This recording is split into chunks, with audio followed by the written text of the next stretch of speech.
Later.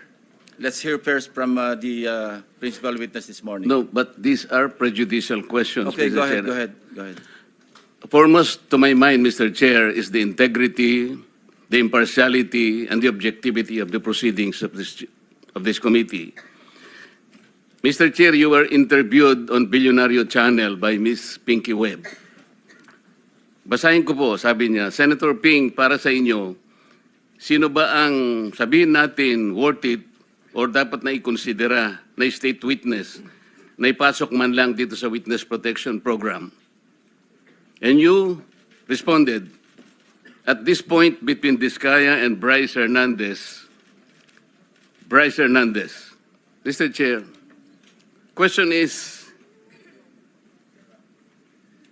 does the chairman has the prerogative or the right to make judgment? No. That's my perspective, no? That's my personal opinion outside of the hearing or outside of this hall.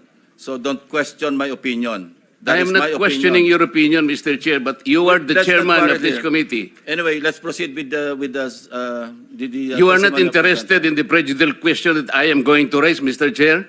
Go ahead, you raise your Kaya nga sinasabi ko sa inyo You're an questioning my investigator, opinion. we are investigating. Away kagad tayo rito.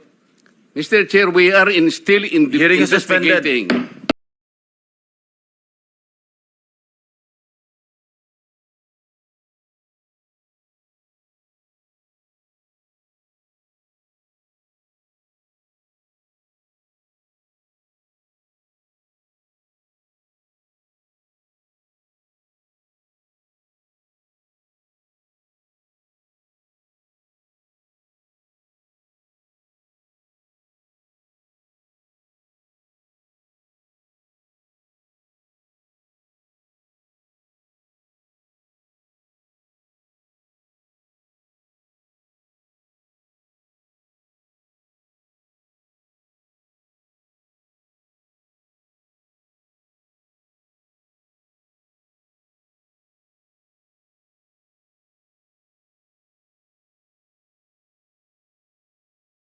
Session is resumed.